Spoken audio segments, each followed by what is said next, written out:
The meeting at 1:32, the May 22nd meeting of the Technical Advisory Committee for Sonoma County.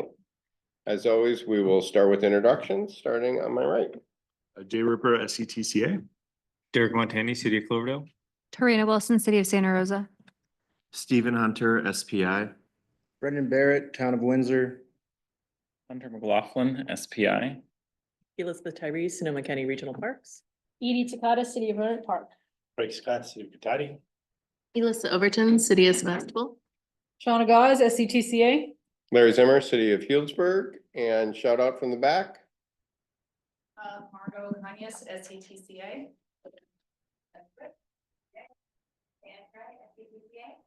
Giovanna Quezada Montano, Sonoma County Public Infrastructure. Lori Mobioli, SPI ATP Group. Neither Dow, SPI. And Ross Clendett at SCTCA. Great, thank you, everyone. Next up is public comment. Do we have anyone wishing to speak? Seeing none, approval of the meeting minutes from April 26th. Anyone have anything to add? Correct, change? Seeing none, that passes unanimously. On to item 4, draft strategic transportation demand management plan.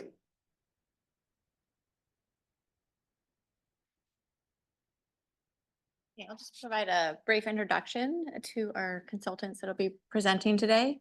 So the SCTCA has been working on a strategic transportation demand management plan since December with Steer Group as our consultants. The intention of this plan is really to look at all transportation demand management programs, both that we're implementing already here at SCTCA and others that are happening now throughout the county, as well as proposals for new programs. This kind of encompasses non-infrastructure programs to support active and shared modes of transportation. And the focus of the plan is really to guide both our staff time and our work on these types of programs here, as well as the Go Sonoma Act piece for first last mile commuter benefits programs. It's at 3% of the measure. And so with that, I will pass it off to Natalie, who will give a presentation on the draft plan. We're taking this to all of our committees this month and looking for feedback. I believe by noon on Tuesday is the deadline. So that I'll turn it over to Natalie. Thank you. Thank you, Dana, and thank you for having us here. My name is Natalie McCarville. I will be walking through the presentation today. I'll start by providing a brief overview of the project, including key deliverables and timeline, our approach to developing the strategic TDM plan, and then next steps for the project team as we work to finalize the plan over the next month. So what is TDM? As Dana mentioned, TDM stands for Transportation Demand Management, which refers to coordinated strategies really aimed at changing travel behaviors by increasing the attractiveness of various shared and active travel options. Common goals of TDM include reducing traffic congestion, improving travel efficiency, lowering greenhouse gas emissions, and promoting equity and access to transportation options. So why is TDM important in Sonoma County? We recognize, as Dana mentioned, there's already TDM happening in the county today, but there are still challenges that we want to address and opportunities that we want to capitalize on. On the left-hand side, there's just a few of the key challenges that are present today. That includes things such as convenience culture. So what we mean by that is related to the high rates of vehicle ownership and drive-alone rate, transit service limitations. So we recognize that current service today predominantly focuses on north-south commutes, as well as the 8 to 5 commute schedule. And so that limits access for shift workers or students with evening classes and residents in less populated areas. And then equity gaps. So residents who are transit dependent and live outside the main urbanized areas face limited mobility options, particularly in eastern and western parts of the county. That said, there are also opportunities that can help set the stage for successful TDM expansion.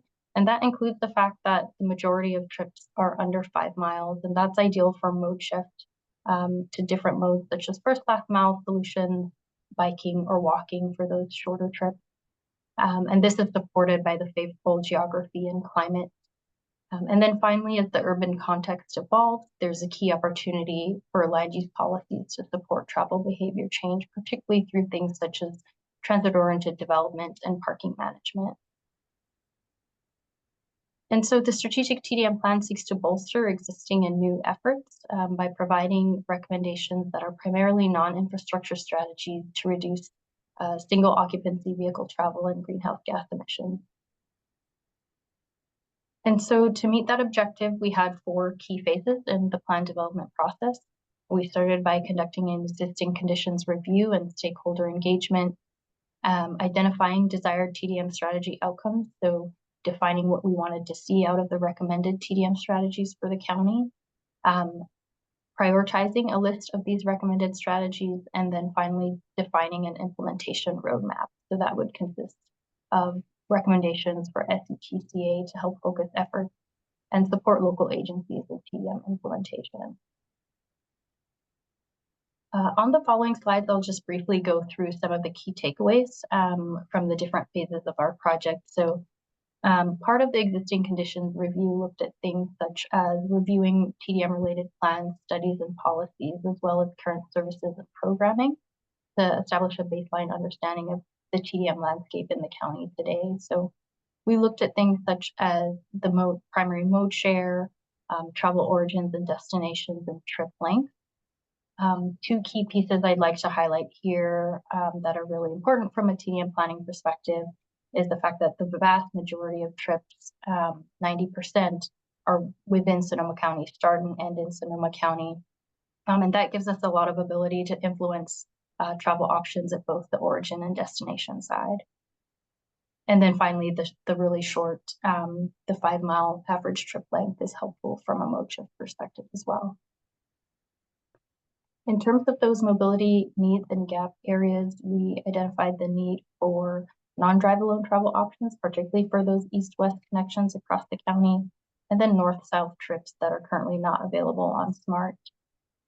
Expanding micromobility options for those shorter trips within city centers was another opportunity area that we identified, as well as marketing and promotion once new services are available or active transportation facilities are coming online.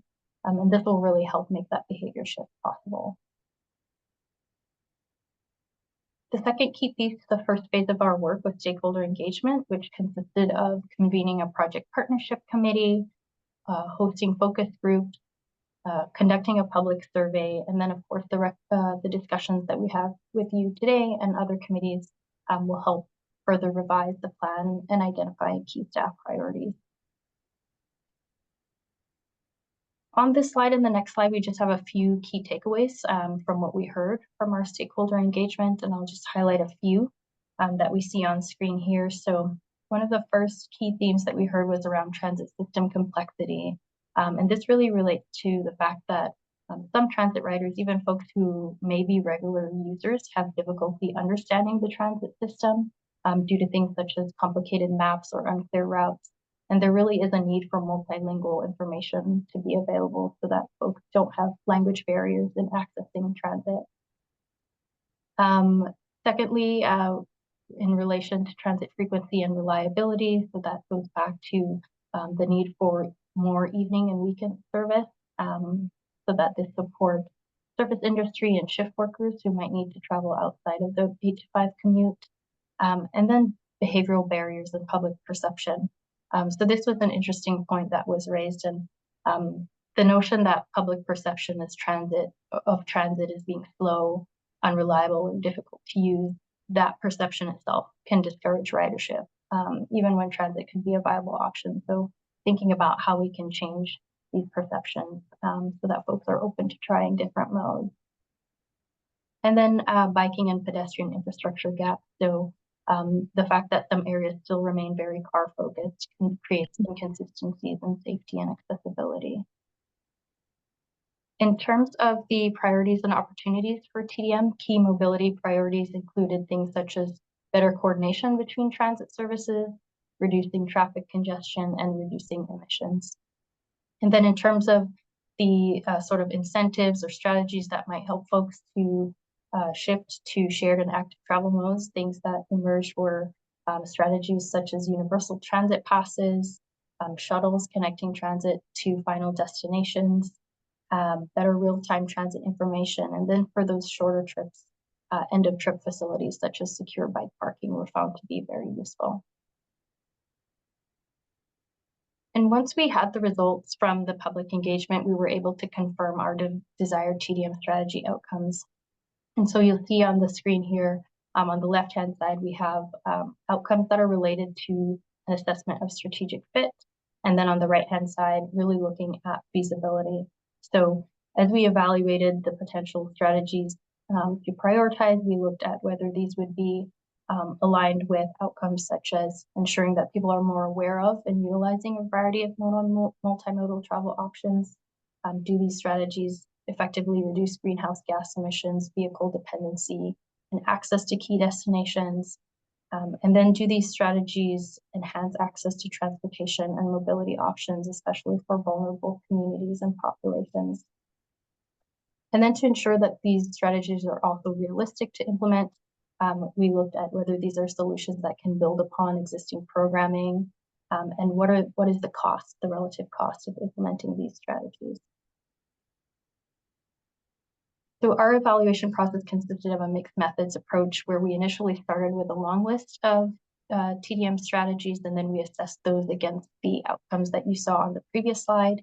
So 27 strategies were assessed against the desired TDM strategy outcomes. And upon further discussions with the partnership committee, this resulted in a prioritized list of 20 strategies. And on the right-hand side, you can just see a visual of what that initial prioritization process looked like in terms of mapping the strategies against their impact and feasibility. And on this slide, we have an illustration of how the prioritized list of strategies is discussed in the strategic TDM plan, and this is really through two key components. The first is that TDM strategy inventory, which constitutes concise guidance on the recommended strategies for Sonoma County. And the intent is that this can really be a resource for any TDM stakeholder in the county to reference. And the second piece is the implementation plan. And that's where we have defined recommendations that will serve as a guide for SCTCA in advancing countywide TDM efforts. So in terms of the recommendations, the plan includes a total of 15 recommendations organized into near, mid, and long term. And the intent here is that these are actions that can be initiated within these planning horizons. We would expect that work on them would flow through into subsequent planning horizons, but just focusing on when can these efforts be initiated. So the near-term actions, the ones that can be initiated within the next year, include raising awareness for the strategic TDM plan. And this includes actions such as presentations of the plan to potential stakeholders and partners, such as chambers of commerce or industry groups, to secure buy-in from potential partners and align priorities. Developing a TDM marketing strategy. So we want to enhance the visibility of available services and programming. We would also look to developing an annual TDM marketing plan, so defining how we want to reach key audiences, what are the key messages that would resonate with them. We're also looking to support and promote existing regional technical resources for developing local TDM supportive land use and parking policy. So here we'd look to coordinate with local municipalities to identify barriers and opportunities, provide technical assistance resources, and then down the road thinking about how to also support from a staff technical assistance perspective. And similarly, with supporting and encouraging municipal and site-based efforts to implement parking pricing. So we know that from the research that parking pricing is one of the most effective TDM strategies for reducing VMT, but we also know that it needs to be done mindfully to ensure that it's done equitably.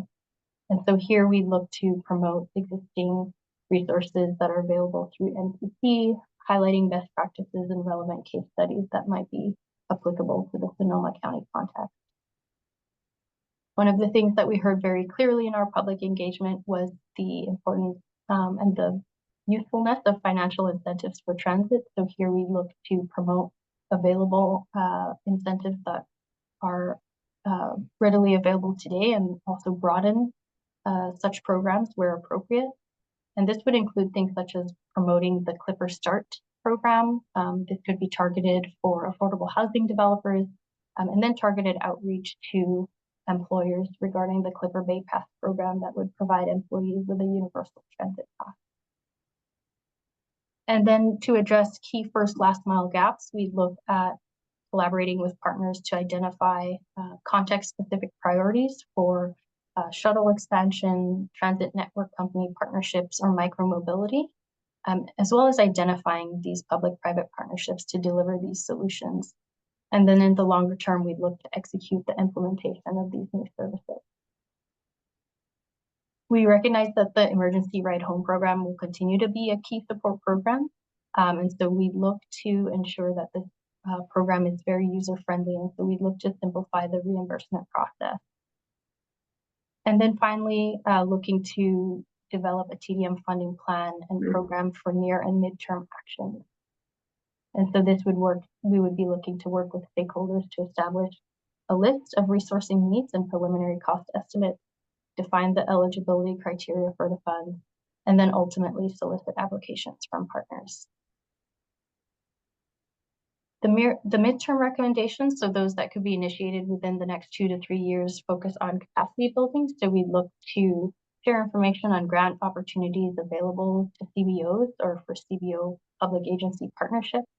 And so here SCTCA could help connect potential partners for grant applications and also provide pre-application support to help scope viable project concepts.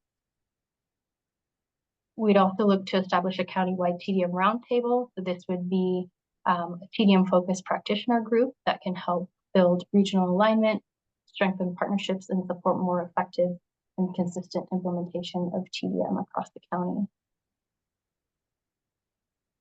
We'd also look to support the expansion of employer-based commute programs. So here, key actions would include coordinating with chambers of commerce to increase awareness of free TDM services and support available, particularly for smaller businesses, promoting SMART's employer shuttle service program, and developing promotion materials so that employers can easily share information on transportation options with their employees. And then finally, looking to establish countywide TDM data standards. So here we want to ensure that we are having accurate performance tracking and strengthening the case for future funding and program expansion.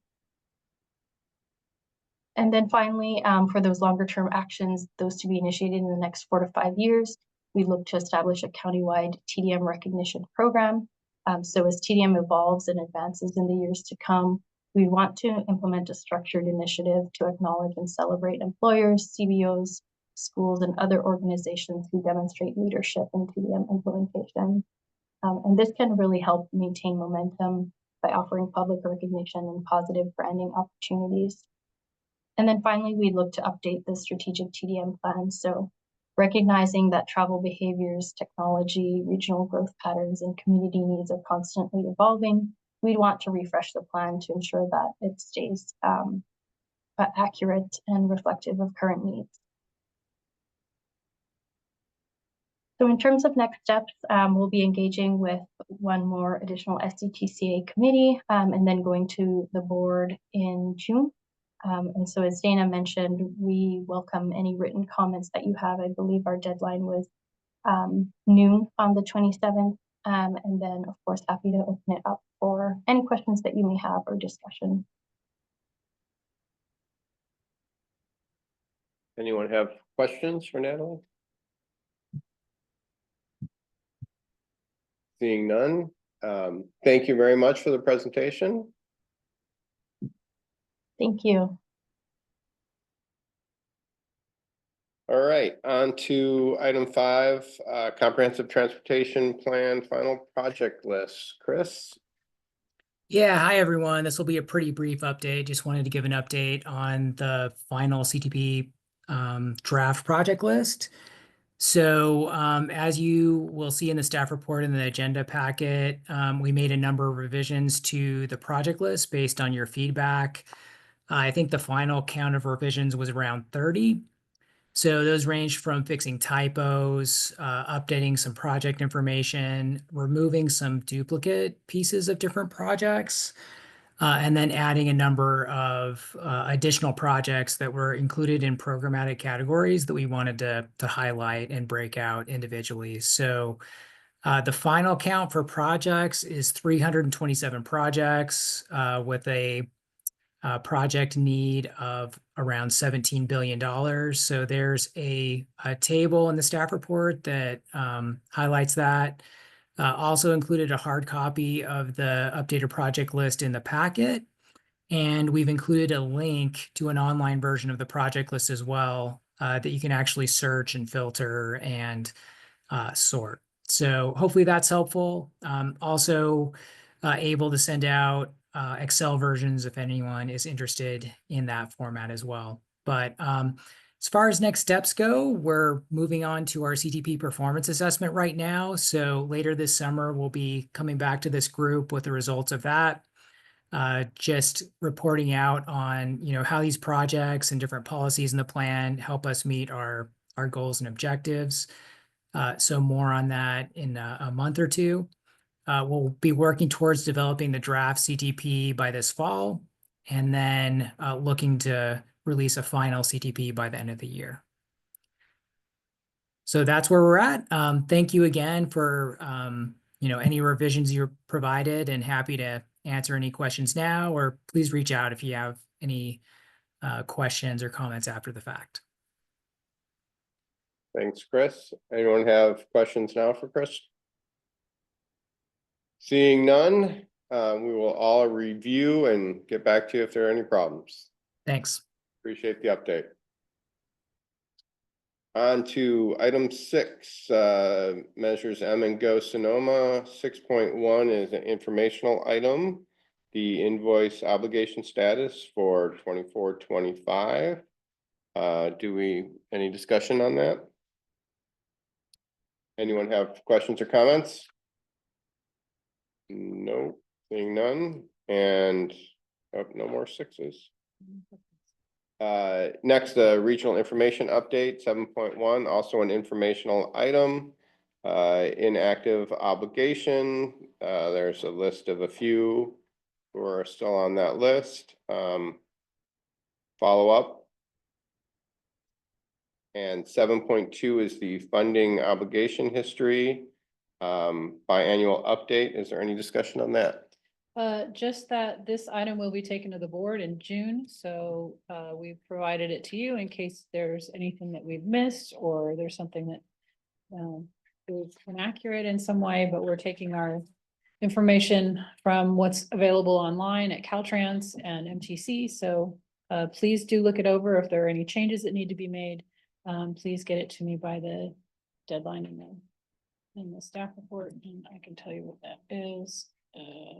Next week, 5/29, next Friday, right? Next Thursday. And this is just federal. It's federal, state, and some regional funds.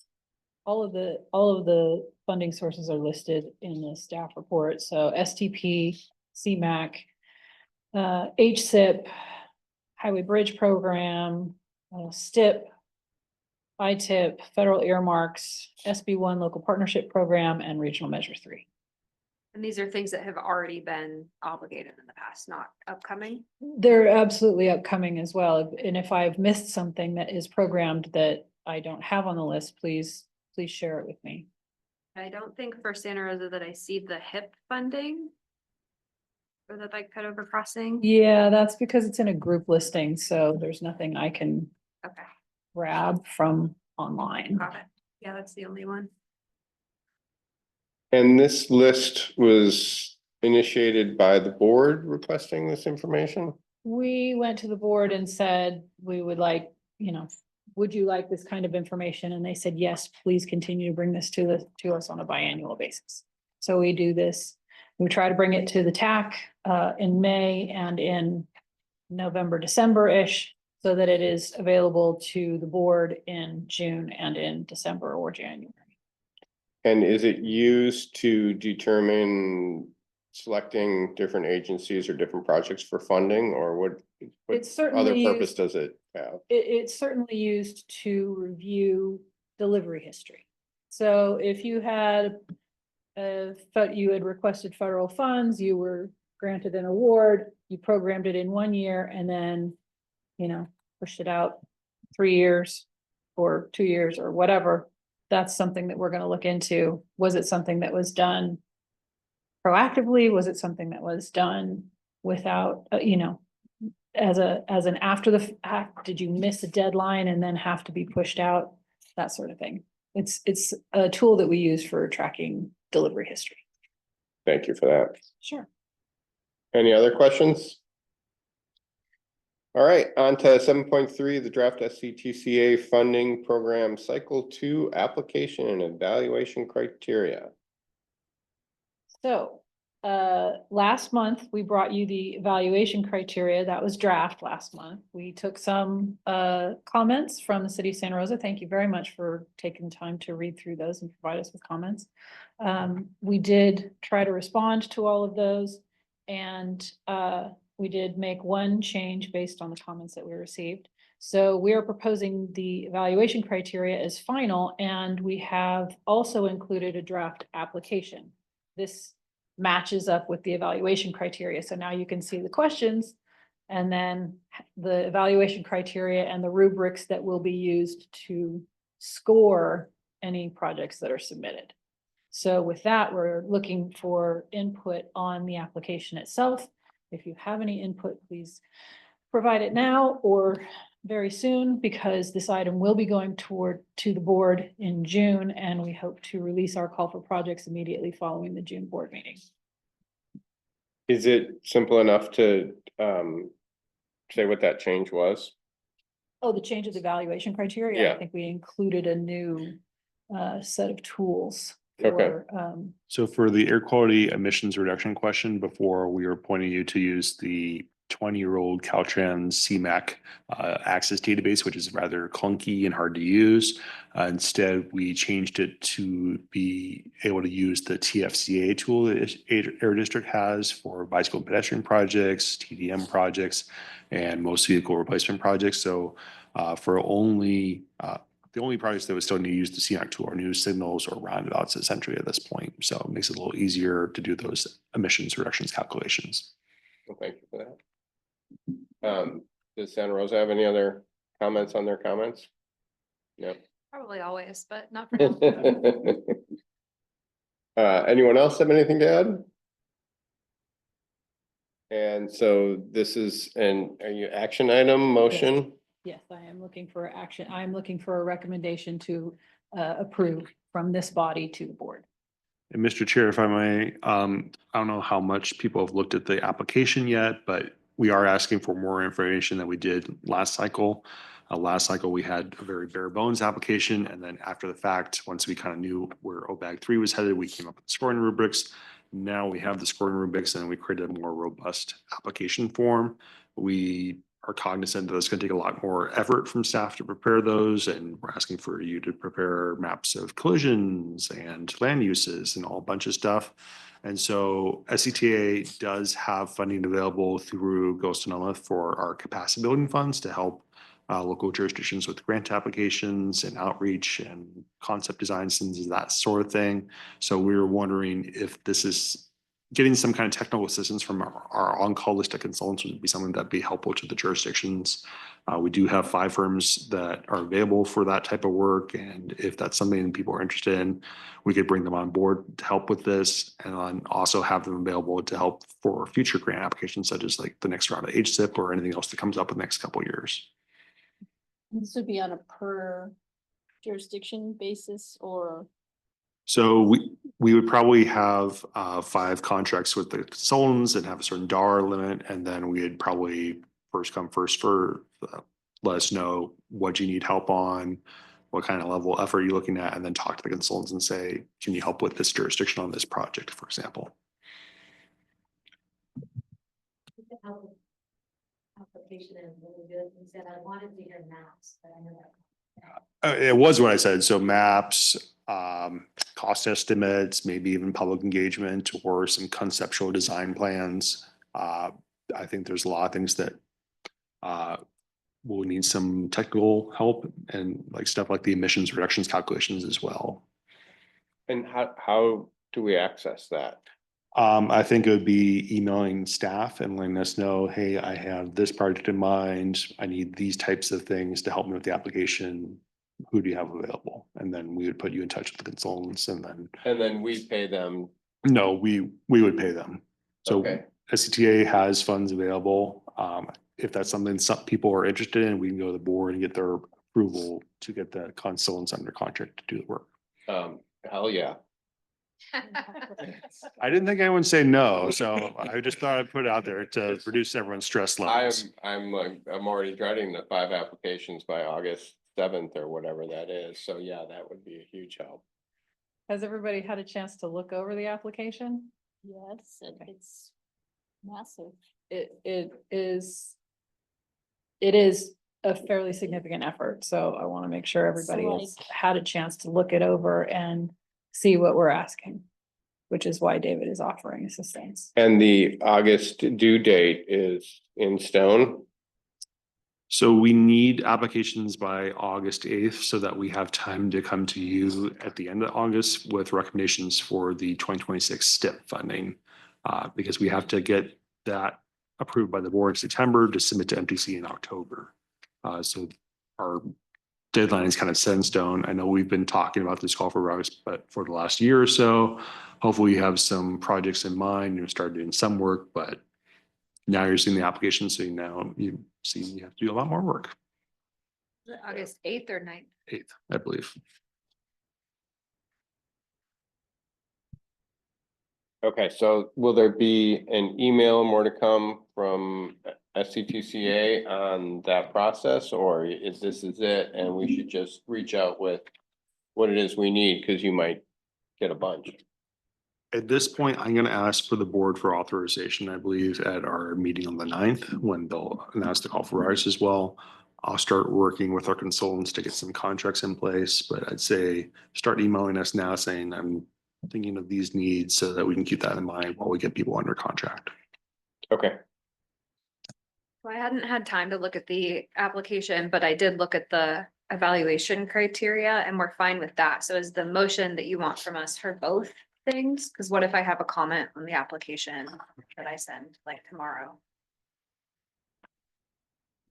Yeah, that was the intent, but if you have comments, then we will try to adjust if there's something that's really significant that we need to address, but this is essentially based on the ATP applications. So, I mean, we've customized it to try to fit the criteria and the questions to what addresses the SCTA, CTP goals, the regional transportation plan goals, and the requirements of Sonoma. So we're gonna post our agenda on June 2nd. I think if you get us any comments by the 29th, we should be able to incorporate any minor changes to the application. So maybe the motion is to approve the scoring criteria, because we've all had an opportunity to review that. And accepting the application with potential amendments up until whatever day David just said. Because I haven't looked at that either. Is there a reason we use the ATP grant application versus OBEG or some other? OBAG doesn't, well, for one, OBAG has the OBAG 4 questions and applications haven't been released yet. Okay. We don't even have guidance for that yet. So what we have is the OBAG 3, and we felt that it was a better rounded application and addressed more of the goals of all of the other planning documents that I just recently listed. to use the ATP application. And I should note, I spent months on ATP application for our project. the scoring criteria, we originally kind of based around something that I had previously adapted in a prior position for a funding call for projects similar to ours, based on the ATP application with some like new information and caveats on there. So once we had come up with the scoring criteria previously, it was pretty easy for us to back into what do we need to get to be able to answer the questions in the scoring criteria. So we based it on the ATP application at that point and then pulled in other information as needed to fit what we're asking for. Okay. And when OBEG comes out, then we're gonna have to redo that application for anyone who is listed as potential for OBEG. Correct.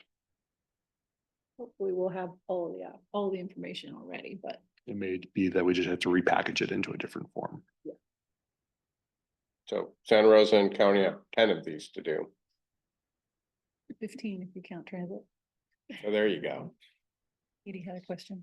Yes, please. Do you imagine like the ATP application that there'd be, and it's a short turnaround, that there would be any opportunity for like a workshop on even something specific, like how do you answer, or how would you answer the public health question without just saying biking is good for you? I mean, I know from the ATP application what that looks like, but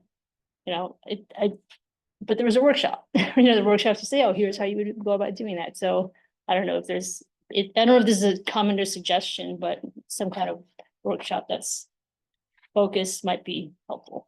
Yeah, I think that's a great suggestion and something we can consider hosting a special meeting perhaps in June to go over it or make it part of the June TAC meeting. Cool. Any other questions? Kind of a meta question, for file management. I mean, first off, is this gonna be a fillable form, and then file management is gonna be on a shared drive? Similar Excellent question. to the quarterly reporting we do. So my expectation is that each one of you will have your own file sharing formats and you will provide us with a link. We will go in and download your applications. Right now, the form is just a Word document. And I think that's what we're gonna go with right now until, I mean, it's laid out like a form. It's got table cells in it that are expandable so that you can put the text that is required inside those spaces. Is there any usefulness in putting like character length maximum for? I did consider that, but I didn't put it in there because I was quite frankly, trying to get it out for the TAC meeting. But I think we could go in and do that before we release it. I mean, Just put bounds around, that would make the job easier too. sure, I mean, it's a pretty lengthy document and I'm expecting people to provide less rather than more information, but you're right, I can go in and put limits on it. We've tried to lay it out so that it's essentially one question per page. And so if you have 3 pages of narrative on one question, that might be a bit excessive. We're hoping people would stay with that kind of how we've laid it out in the document. ATP, I think, has a very specific. It does, a word count on each one of the questions. And we considered doing Adobe fillable PDF form, and we just did not have time to set that up internally with our current staff resources with Ross covering Drew's position and everything else going on. And when is the Word getting released, the final document? So that would be released on June 10th after the board approval on the 9th. So slightly less than 2 months to do 5 This applications. is our sneak peek. We're going to draft off this. Well, we have been talking about the evaluation criteria a little bit longer than that, yeah. Okay, I would move to, this is a complicated one. Approve the final evaluation criteria and the application with any edits received by SCTCA by May 29th to the board.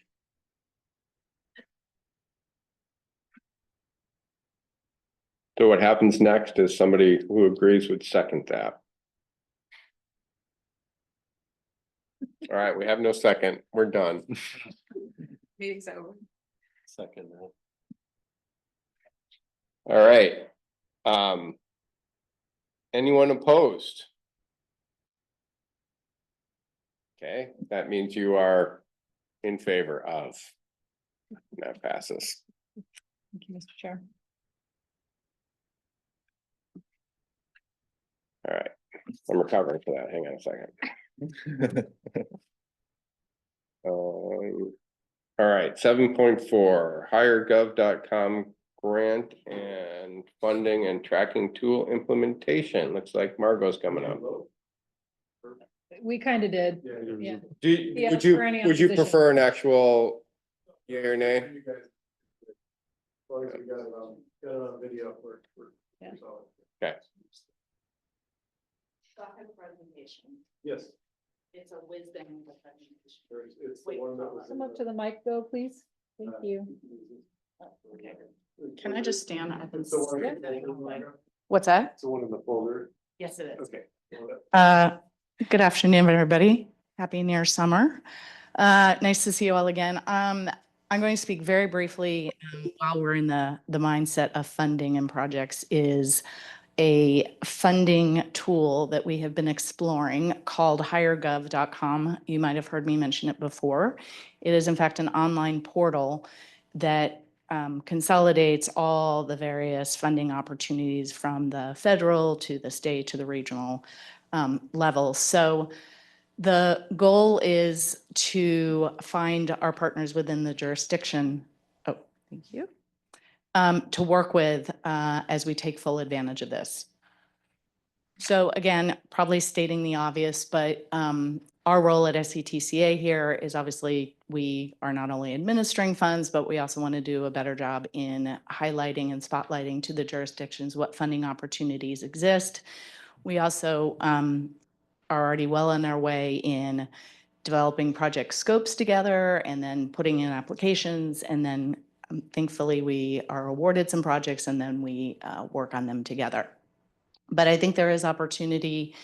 There's a lot of white noise. It's hard to keep up with all the funding opportunities. And so we want to find a way to be able to almost countywide be able to collaborate more effectively and be tuned into the timing of when these grants are making themselves available, what are the evaluation criteria, and how do we set ourselves up to win more effectively.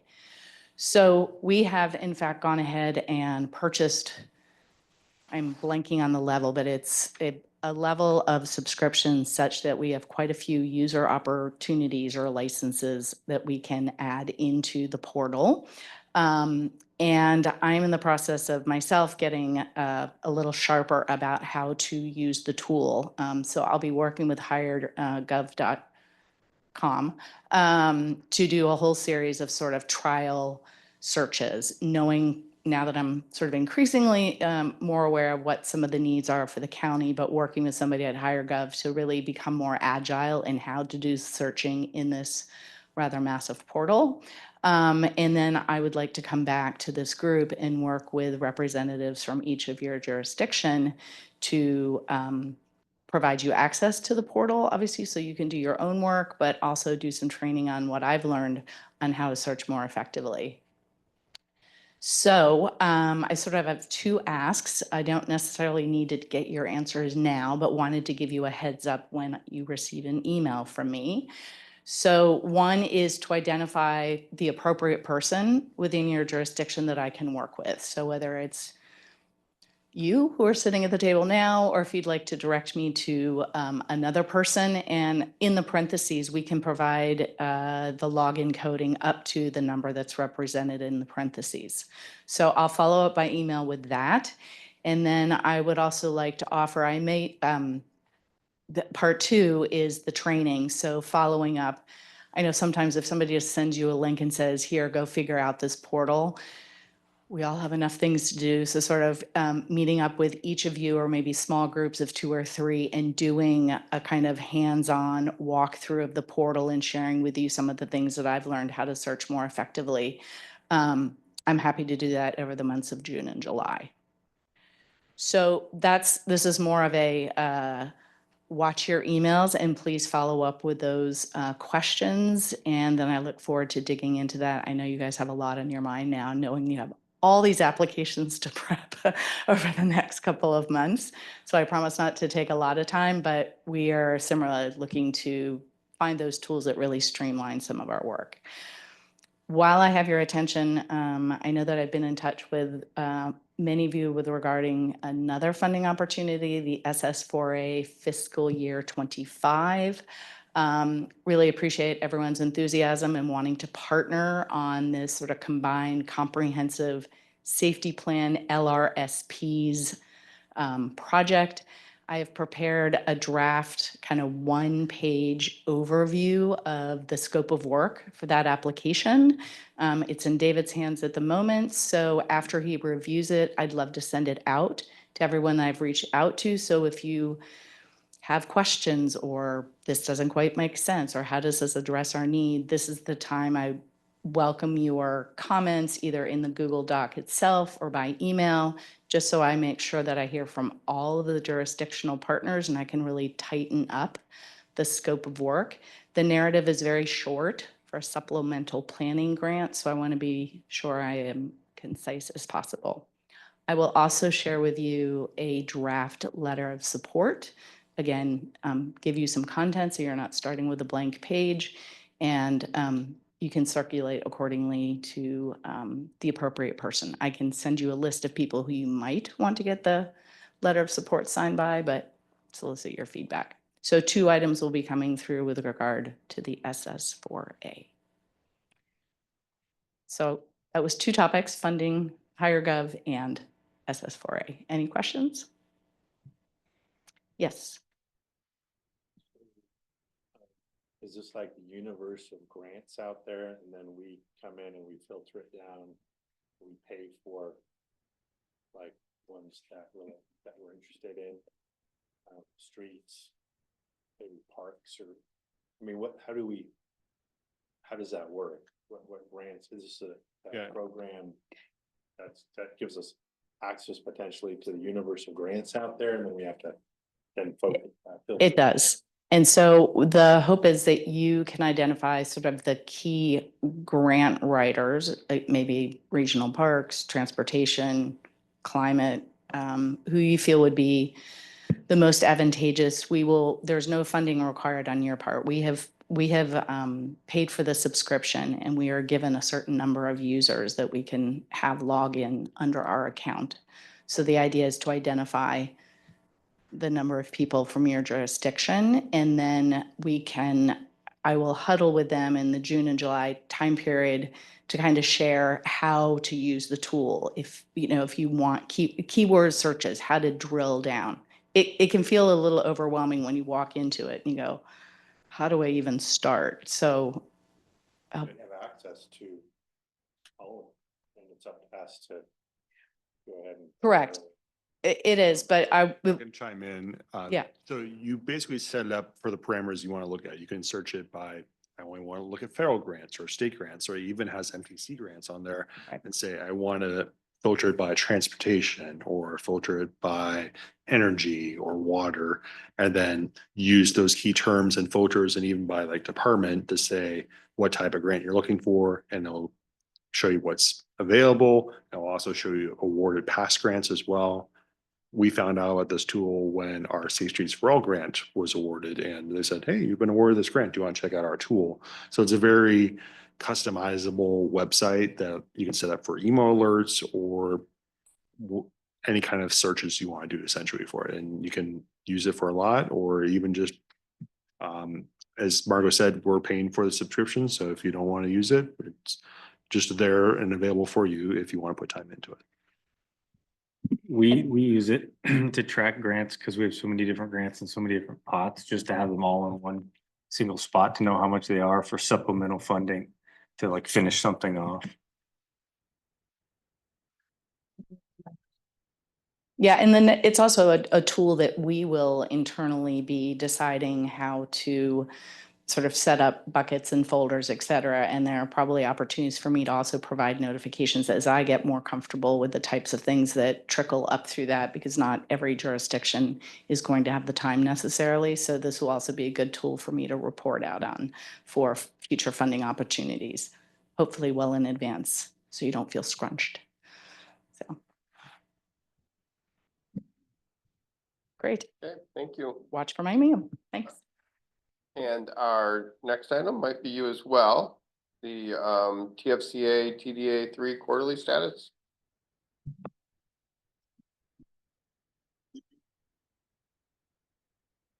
It's just a quarterly report for TFCA and TDA 3. So if there's any questions on the report, please let Margo or myself know. Okay.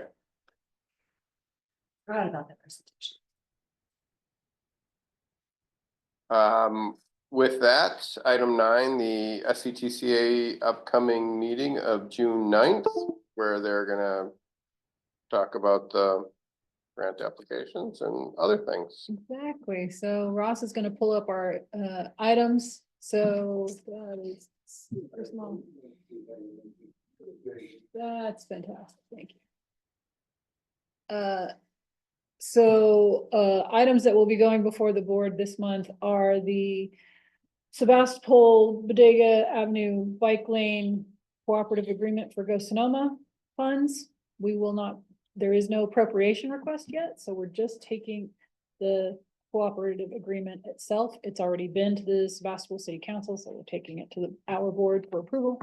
We are also taking all 3 of the fare-free cooperative agreements for the transit program. Anybody's, we don't have any transit people in the room, but 2% of measure Go Sonoma is allowable for fare-free programs. These cooperative agreements are different from the Go Sonoma transit cooperative agreements that have already been approved, because the Go Sonoma transit program is an apportionment program where you guys get shares. Well, the transit operators get shares. It's very similar to the LSR program, GSR program. But the fare-free fare program is a reimbursement program. So the setup is different. So we have separate cooperative agreements for that. So those are also going before the board. The presentation that Chris gave earlier, the CTP, is going to the board, and we will, as I mentioned earlier, be taking the state and federal funding obligation history that you guys are going to provide comments to us on. The strategic TDM plan is also going before the board. That presentation is going before the board. And then as we also mentioned, the SCTCA funding program cycle 2, the application and evaluation criteria, and then authorization for the call for projects. So if we get authorization, then we will release the call for projects on the 10th. Let's see what else. There's a EV charging plan, as you can see, and then a legislative update, and then essentially all of our departmental activity reports. With that, I would take any questions if you guys want to know anything about the stuff that's going to the board. Seeing none, our last item, roundtable discussion and informational items. Does anyone have any items to discuss?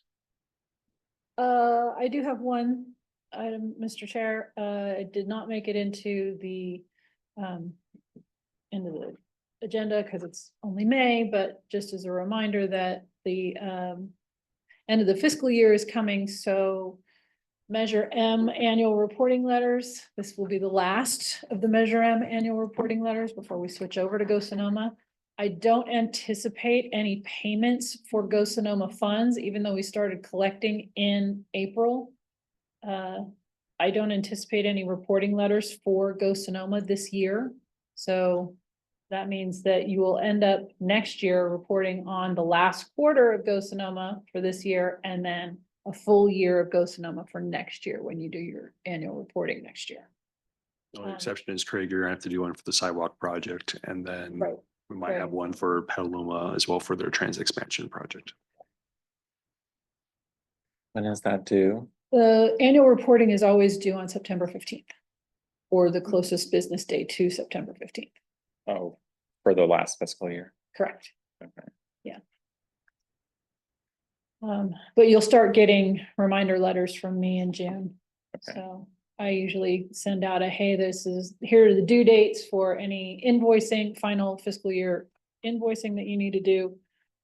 If you can't provide invoicing, then an estimate is usually acceptable. And then later, you'll usually get a second letter that tells you what your carry forward balance is. If you hadn't fully expended all of your apportionment funds, then I will tell you what your carry forward balance was and what we're expecting you to, and then the amounts of all of the quarterly payments that we made to you over the fiscal year so that you know what we're expecting you to report out on.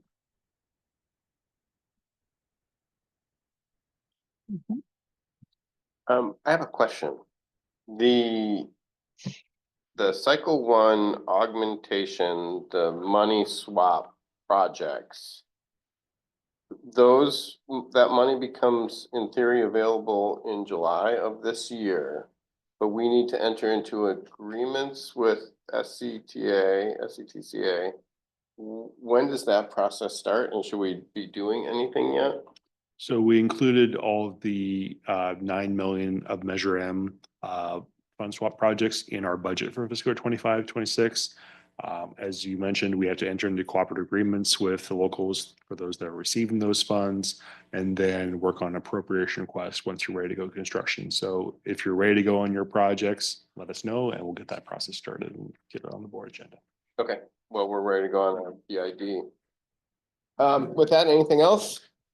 Just a note, Mr. Chair, on a couple projects. So for the Hearn Avenue interchange project, we're doing with the city of Santa Rosa and Caltrans. We're working on the traffic shift to the new northern half of the new structure the weekend of June 6th. So that will have some one-way traffic closures, some full closures over that weekend. So if you're on Costco in Santa Rosa, you might have a little bit more traffic to deal with. And then we're also looking forward, I think Joanne mentioned last meeting, the ribbon cutting ceremony for the Smart Windsor extension is on June 13th at 1:45 at the downtown. So looking forward to that event. I think that means you don't travel in Santa Rosa for a couple of months, maybe, because we also have the Caltrans work on our overcrossings that's messing some stuff up, so. Don't be on our overcrossings. And that goes for Windsor as well on Shiloh. That's construction's going on. Go down there for a little bit. Or go to Sebastopol and use the one-way streets while you can. Seriously. All right, I think we're adjourned unless anyone has anything else. Thank you, everyone. Have a good weekend.